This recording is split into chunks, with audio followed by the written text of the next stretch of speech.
읽어갈 차례입니다. 마태복음 5장은 매우 중요한 장이죠. 예수님께서 마태복음 5장 1절을 다 같이 함께 읽어보실까요? 우리 다 같이 마태복음 5장 1절을 함께 읽으십시다.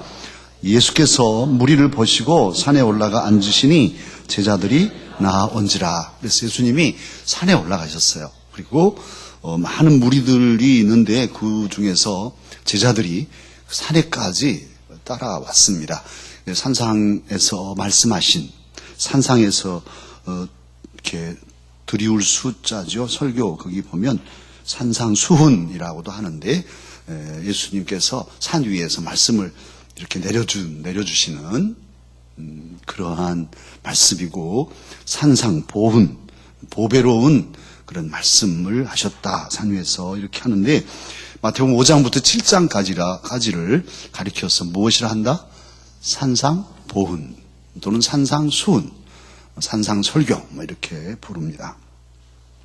그러니까 예수님의 제대로 갖춰진 설교 말씀이, 설교 본문이 오늘 말씀이죠. 오늘 그 5장 첩들머리에 이제 팔복에 대해서, 여러분이 그렇게도 좋아하는 복이 있죠. 복이 뭐냐 하면 사실 복된, 행복한 이런 뜻을, 의미를 가지고 있는데, 일상적인 그런 염려와 걱정으로부터 자유함을 얻는 것. 사실 진짜 복은 그거예요. 뭘 많이 가지고 낑낑대고, 아니 뭐 요즘에 금을 팔더만요. 자판기로 하면 금이 나오고 그러대요. 순도 99% 뭐 하던데, 금덩어리 여러분 주면 오늘 저녁에 한 100kg짜리 주면 100kg가 50억이라고 그러던데, 뭐 눈에 불 쓰고 가져가시겠죠. 50억 안 가져가시겠어요? 근데 이거 100kg를 가져가라고 그러면 저는 안 가져갈 거예요. 무거워서. 근데 이걸 낑낑대고 가고 몸살 나고 내일 그냥 딸거다 아침에 몸살 나서 죽어버렸네. 그러면 뭔 소용이 있어요, 사실. 이게 그 하나님 주신 복은 막 버겁고 무겁고 이게 아니고 오히려 자유한다는 거. 있으나 없으나. 그건 문제가 아니에요. 있고 없음을 넘어서서 기류를 탄 독수리처럼 그냥 뭐 날개도 안 쳐도 돼. 기류를 타면 이렇게 그냥 고개만 흔들면 이리 갔다 저리 갔다 하늘에서 이렇게 도잖아요. 그러한 자유함, 얼마든지 어디든지 갈 수 있는 그런 자유함이 주님이 주신 복이에요. 팔복, 그 복의 개념이 그렇습니다. 그리고 그 예수님께서 율법이나 선지자를 폐하러 온 것이 아니다. 뭐 하러 오셨다 하셨습니까? 그 온전케 하려고 오셨다고 예수님 말씀하시는데, 율법과 선지자라는 것이 예수님 당시에는 성경이 이렇게 구약 39권 이렇게 딱 정해져 있는 게 아니에요. 제대로 구약 창세기부터 이 말라기까지 딱 39권이 정해진 것은 BC 아니고 AD 주후 90년경에 유태인들이 얀니아 종교회의를 열고 거기서 정했다고 전해집니다. 그것도 100% 확실치는 않아요. 어쨌든 구약 성경 예수님 당시에는 그렇게 뭐 딱 정경으로 그 카논으로 이렇게 되어 있지는 않았지만, 통상적으로 율법서, 토라 그러면 창세기, 출애굽기, 레위기, 민수기, 신명기, 이걸 모세 오경이라 합니다. 한번 해볼까요? 창세기, 출애굽기, 레위기, 민수기, 신명기. 모세 몇 경? 5경, 5가지 경전, 성경이라고 하는데, 이걸 율법이라고 합니다. 율법서 그러면 바로 이 5개를 말해요. 토라, 율법서. 또 이걸 해석한 것이 탈무드이죠. 그런데 이런 그 율법과 선지자 하면 뭐 예언자들이죠. 선지자들이 쓴 예언서들, 이런 것들과 함께 또 성문서에서 시편이나 잠언, 전도서 이런 것들이 성경으로 인정받고 있었어요. 그래서 예수님께서 율법과 선지자를 폐하러 온 줄로 생각하지 마라 한 것은 그 당시까지 인정되던 구약의 말씀들을 폐하러 온 것이 아니다. 오히려 완성하러 오셨다고 말씀하신 것이죠. 그리고 그 예수님 말씀 가운데 20절에 내가 너에게 이르노니 너희 의가 서기관과 무엇보다 더 낫지 못하면 결코 천국에 들어가지 못하리라 합니까? 바리새인. 이제 계속 예수님 바리새인과 싸우고 줄다리기를 할 텐데 이 바리새인이 어떤 것이냐? 이 분리된 자라는 뜻이에요. 바리새라는 것이. 그런데 이게 나중에는 이제 긍정적인 의미로 구분된 자, 세상과 구분된 자라고 그렇게 의미가 바뀌어졌는데 유대의 전통을 그대로 지키고 보존하고자 하는 사람들이에요. 사실 사두개인들은 제사장 그룹이 많아요. 근데 이 바리새 쪽은 이렇게 서기관들이 많고 이렇게 하나님의 말씀을 책임지는 사람들이 대부분 바리새예요. 여러분이 잘 아는 니고데모, 또 사도 바울도 무슨 세인이었어요? 무슨 세인? 바리새인이었어요. 그래 말씀을 책임지는데 예루살렘 성전이 파괴되고 AD 70년에 파괴되거든요. 성전이 파괴돼 버리면 제사를 드릴 수가 없어요. 제사장이 필요할까요? 안 필요할까요? 필요치가 않죠. 왜냐하면 제사 드릴 수가 없으니까. 그래서 모든 영적인 그 파워가 바리새 쪽으로 옮겨와요. 말씀을 가르치는 랍비들이 대부분 다 바리새인들이죠. 그런데 예수님 당시에도 이 바리새인들이 경건주의의 한 분파로서 그렇게 말씀 중심으로 살려고 애를 쓰면서 그렇게 나아가고 있었어요.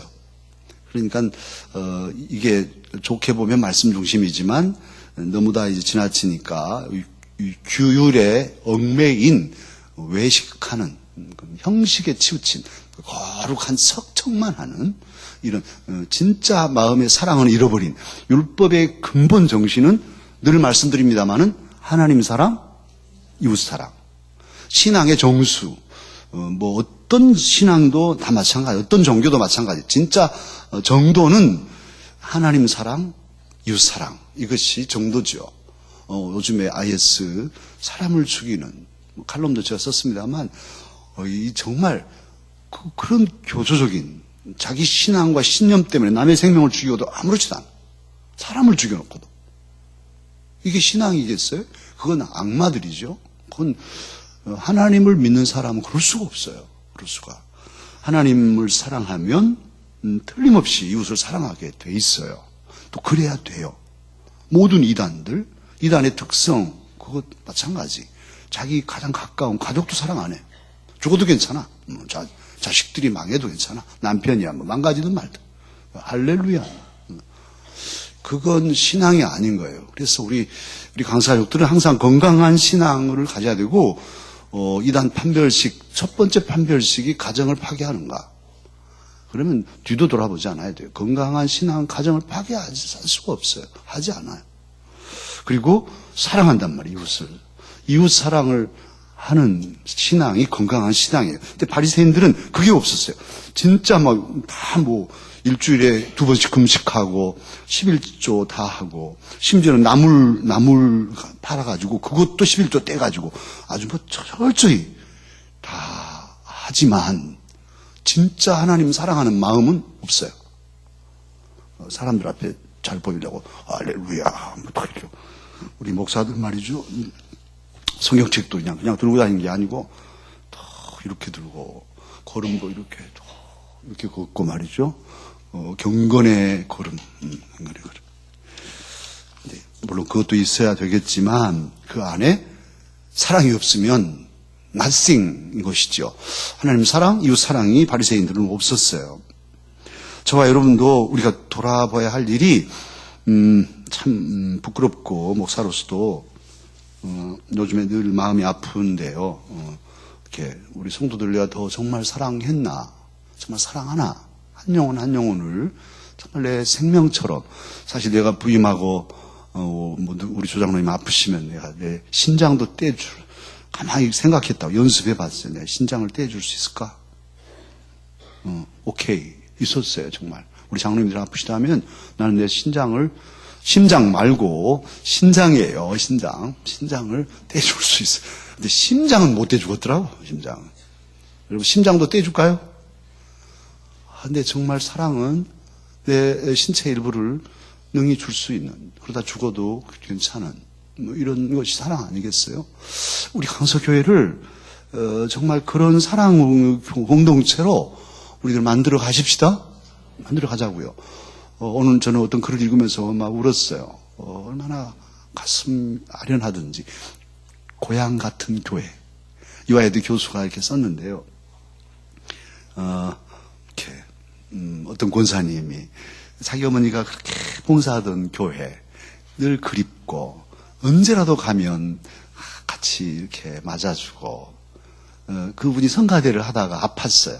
아파서 죽을 병이 들었다가 어떤 분이 이제 자기가 마지막 가서 본 예배에 가서 예배 드리고 죽더라 죽을란다.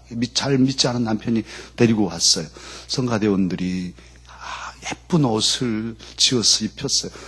마지막 찬양을 하고 그리고 사절을 힘차게 부르다가 쓰러집니다. 목사님이 안 왔는데 거기서 그대로 숨이 져요. 그런 교회.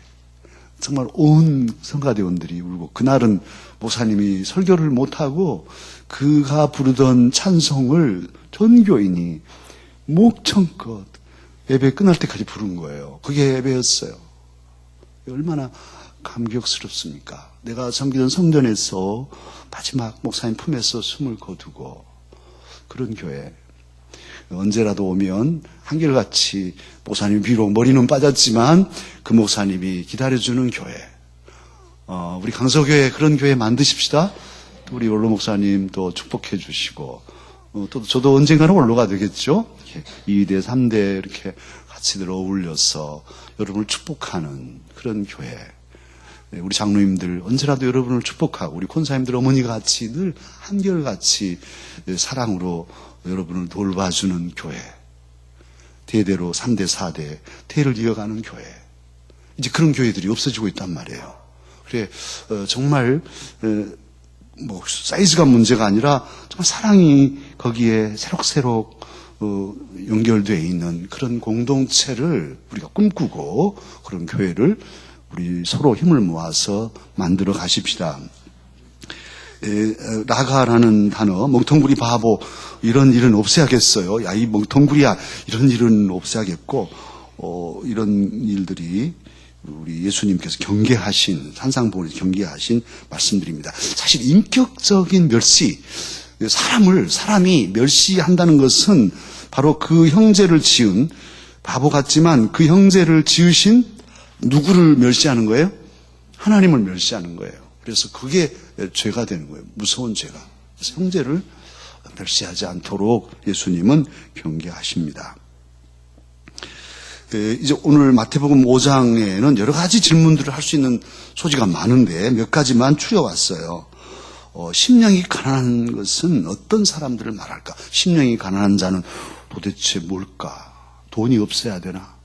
나는 집이 한 채인데 뭐 여러 가지 생각을 할 수 있는데 심령이 가난하다는 것은 사실은 뭐 소유가 있건 없건 간에 그 소유에 집착하지 않는, 그러니까 소유를 포기한, 언제라도 버릴 수 있는, 주님을 위해서라면 언제라도 버릴 수 있는 그런 그 마음, 그리고 전적으로 하나님을 의지하는 그런 마음, 그 마음이 가난한 마음인 거예요.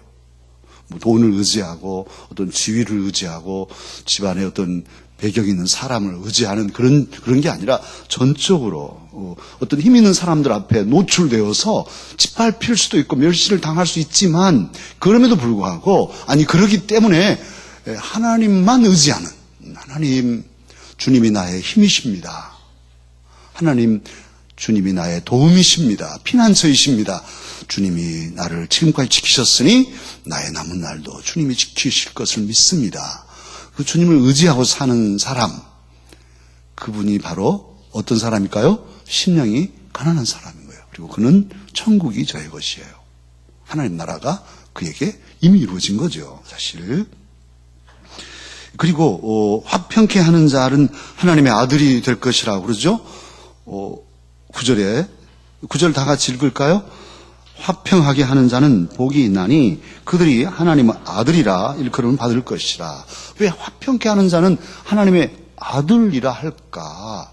사실은 하나님께서는 하나님은 사랑이라 그렇게 하시지만 또한 다른 말씀들은 하나님은 화평이라고 말하고 있어요. 거기 그 성경 구절들을 제가 덧붙여 놨는데 로마서 15장 33절에서는 평강의 하나님이라고 부르고 있고 고린도전서 14장에서는 화평의 하나님 그렇게 말하고 있어요.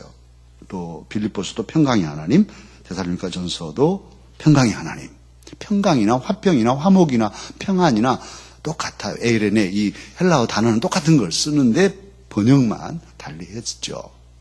어쨌든 화평의 하나님, 평화의 하나님이시기 때문에 평화를 이루는 사람은 하나님의 아들인 거죠. 하나님을 닮았으니까. 그래서 그렇게 예수님 말씀하고 계십니다. 그 다음 이 37절 이 말씀은 목사들도 오해하고 설교할 때 아주 자신 있게 틀리게 설교할 수도 있어요. 저도 그런 설교를 들어본 적이 아주 선명하게 있습니다. 그리고 들을 때도 야, 참 설교 정말 잘한다 이렇게 생각한 적이 있어요. 예면 예라 하고 아니면 아니라 하라 그런 말씀이잖아요. 그래서 우리가 재직해야 할 때나 가하시면 예하십시오. 아니면 아니라 하십시오. 그렇게도 합니다. 회의법으로도. 그런데 37절 오직 너희 말은 옳다 옳다 아니라 아니라 하라. 이에서 지나는 것은 악으로부터 나느니라 하는 것은 앞에 강조점이 있지 않아요. 옳다 옳다 아니라 아니라 이게 문제가 아니라 이것에 보태지 마라는 거예요. 보태지 마라. 이 말씀은. 왜냐하면 그러니까 성경은 정말 문맥을 꼭 살펴야 돼요. 앞뒤 문맥을 봐야 되는데 문맥을 보지 않으면 하나님이 없다. 하나님 없다. 성경에 하나님 없다고 있어? 시편 14편도 보면 하나님이 없다 있거든요. 그런데 앞뒤 다 떼면 그런 거예요. 앞에는 뭐라 했냐면 어리석은 자는 하나님이 없다 하느니라. 그런데 어리석은 자 떼버리고 하느니라 떼버리면 아니 성경에도 하나님 없다고 있어요. 뭐 이렇게 되거든요. 문맥을 잘 살펴야 되는데 오늘 또 33절부터 맹세에 대해서 말씀하고 있어요. 강조점이 맹세에 있는 거예요. 너희들 맹세하지 마라. 하나님 이름으로도 하지 말고 땅으로도 하지 말고 뭐 어떤 것으로 하지 마라. 오직 너는 옳다 옳다 아니다 아니다 이렇게 해야지 그 뒤에다 뭐 붙여서 꼭 그런단 말이에요. 만약 아니면 내가 내 성을 갈지요 이렇게 한다든지 그건 정말 아니에요. 아닙니다. 정말 만약에 기라면 내가 목숨을 걸겠습니다. 이렇게 뒤에다 뭘 붙여서 뭐 하지 마라? 맹세하지 마라는 거예요. 근데 우리가 해지죠. 어떤 그 확실하게 하기 위해서. 아니 진짜라니까요. 아니 정말 내 말이 거짓말이면 내가 손에 장을 지지죠. 뭐 한다든지 이렇게 말을 붙여서 강조하는데 하나님께서는 하지 말라는 거예요. 그냥 믿어주든 안 믿어주든 옳습니다. 아닌데요. 그리고 말하는 거예요. 이에서 더 지나면 악에서 난다. 이제 그게 거짓말이 되고 또 다른 문제를 일으키게 되니까요. 이 구절은 늘 기억하고 저도 또 기억해야겠어요. 또 까맣게 잊어먹고 또 자신 있게 뭐 옳다 아니다 뭐 이것에 초점을 맞추면 문제가 또 복잡해집니다. 그 다음에 또 하나의 문제는 뭐 그냥 대충 지나가신 분들은 그냥 살겠지만 뭐 신학을 하는 한 목사로서는 또 늘 마음이 무겁고 그런 부분이 있어요. 하늘의 상급에 대한 거. 저는 주일날 그 안내위원들 놓고 매 기도할 때는 빠지지 않는 게 몇 가지가 있어요. 그런데 그 중에 하나가 상급입니다. 하나님 하늘나라에 우리 충성된 일꾼들 상급 있게 해주시고 뭐 이렇게 기도를 하죠. 그런데 어떤 신학자들은 상급이 없다. 무슨 천국에 상급이 있냐 이거죠. 천국에. 천국 가면 끝나는 거지. 뭐 거기가 무슨 상이 있잖아요. 계급이 있고. 그렇게 말합니다. 그리고 사실 우리의 구원이나 우리가 믿는 믿음으로 구원받는 그 믿음까지도 하나님의 무엇입니까? 선물이에요. 은혜로 받는 거거든요. 우리가 뭘 잘해가지고 천국 가는 건 아니에요. 우리가 뭘 잘해서 믿음을 얻고 그런 게 아니에요. 전적으로 하나님의 은혜입니다. 저와 여러분이 예수님을 구주로 믿게 되고 오늘 저녁에 여기 나온 것도 하나님의 전적인 은혜입니다. 정말 이 은혜를 알면 그래요. 하나님, 모든 게 하나님 은혜이죠. 내가 살아있는 것도 도대체 내가 살아있어요? 내가 태어나고 싶어서 태어났나요? 하나님은 은혜인 거죠. 어떻게 내가 예수님을 뵌 적이 없는 예수님을 믿냔 말이에요. 믿고 오늘 또 찬양하면 감격스럽고 정말 그 은혜에 마음이 뜨거워지고 눈물이 솟고 이런 건 그냥 되는 게 아니에요. 하나님의 은혜인 거예요. 하나님이 나를 사랑하죠. 여러분을 사랑하셔서 너는 내 거야. 그리고 성령으로 감동해 주시기 때문에 이 자리가 있는 거거든요. 그러니 사실은 우리가 뭘 잘해가지고 하나님 나라에 가서 상을 받아도 그것마저도 사실은 무엇일까요? 하나님의 은혜인 거예요, 사실. 그래서 제가 애를 하나 들어놨는데 아버지가 얘야 어린 뭐 짜박짜박 걷는 애한테 가서 이것 좀 해라 하고 이제 시켰단 말이에요. 아빠 신발 좀 가지런히 놓고 오면 아빠가 상을 줄게. 그러니까 알았어요 하고 와서 아빠 신발 다 가지런히 놓고 아빠 신발 가지런히 놨어요. 상 주세요. 그러면 어이구 우리 아들 우리 딸 이렇게 했네 하고 막 장난감 하나를 다 준 다음에 내가 말이야 우리 아빠 신발 해가지고 이 장난감 얻었다 이렇게 하겠지만 사실은 보면 아빠의 마음은 신발 그게 문제가 아니죠. 사랑하는 자녀에게 선물 주고 싶어서 은혜 주고 싶어서 한 거잖아요. 그건 은혜인 거죠. 마찬가지예요. 우리가 하나님께 충성하고 얘야 좀 일 좀 맡아줘. 찬양대도 하고 목자도 하고 좀 장로로서 권사로서 수고 좀 해라. 그렇게 아니 힘든데요. 뭐 그래도 하나님이 하라 하시니까 하겠습니다. 하나님 나 잘했어요. 잘했죠? 어이구 잘했구나 하고 상을 주시는데 그게 은혜인 거예요. 은혜인 거예요. 그걸 일을 한들 하나님께 그게 무엇이며 얼마나 한 것이겠어요. 목사님들 뭘 얼마나 하겠어요. 그래서 저도 은퇴할 때 어떻게 말할지 모르지만 제가 존경하는 그 임택진 목사님 돌아가셨는데 그분이 은퇴하실 때 은퇴사가 딱 한마디 다 무익한 종입니다. 그러셨다고 그러더라고요. 무익한 종입니다. 뭘 하나님께 내놓을 게 있겠어요. 그런데 우리가 수고하고 애쓴 것이 아무것도 아니지만 하나님은 그걸 보시고 상을 주셔요. 그리고 상을 주신다고 말씀을 하셨어요. 거기 디모데후서 4장 8절은 뭐 믿음의 선한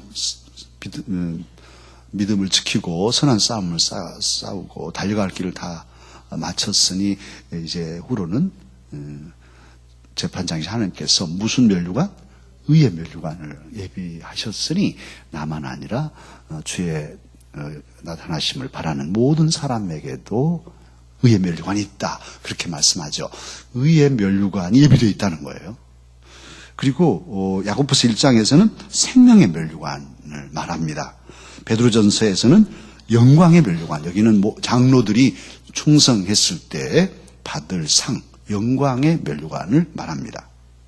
또 계시록 2장 10절은 우리가 잘 알잖아요. 죽도록 충성하라. 그리하면 무엇을 주시라? 생명의 면류관, 여기도 생명의 면류관. 이런 상급을 얘기하고 있어요. 그리고 잘했다 칭찬하시는 날이 있을 거란 말이에요. 그래서 상급 전체가 은혜이지만 상급이 없는 게 아니라 분명히 천국에 가도 상은 있다. 그 상이 뭘지는 모르겠어요. 우리 상 받으십시다. 예, 안 받는 것보다는 받는 게 낫겠죠. 예, 받는 게 낫겠죠. 예, 그래요. 저는 그냥 주님이 한번 꼭 안아주고 김 목사 너 너무나 고생했지. 내가 너 잘 알아. 고맙다. 이러시면 내가 그냥 더 여한이 없겠어요. 그냥 정말 그 품에서 모든 시름을 다 놓을 수 있다고 봐요. 사랑하는 강사 여러분, 우리 모두 우리에게 주어진 모든 사명이나 모든 삶의 자리가 은혜임을 잊지 말고 최선을 다해서 삶으로 마지막 날에 상 받는 자 되십시다. 은혜로운 구절을 세 구절로 택했습니다. 함께 읽을까요? 심령이 가난한 자는 복이 나니 천국이 그들의 것이며 너희는 세상의 소금이니 소금이 만일 그 맛을 잃으면 무엇으로 짜게 하리요? 후에는 아무 쓸데없어 다만 밖에 버려져 사람에게 밟힐 뿐이니라. 너희는 세상의 빛이라. 나는 너희에게 이르노니 너희 원수를 사랑하며 너희를 박해하는 자를 위하여 기도하라. 이런 말씀들이 오늘 우리가 붙들고 갈 말씀들입니다. 깨닫는 점 말씀해놨는데요.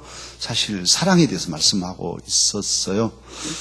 예수님께서 이 산상보훈에서 강조하신 게 핵심이 그거예요. 그래서 원수를 사랑하라는 말씀이 바로 이 산상보훈에 들어있습니다. 이건 물론 레위기 19장의 말씀을 인용하신 것이지만 다시금 예수님이 재해석해서 진정한 사랑이 무엇인가를 말씀하죠.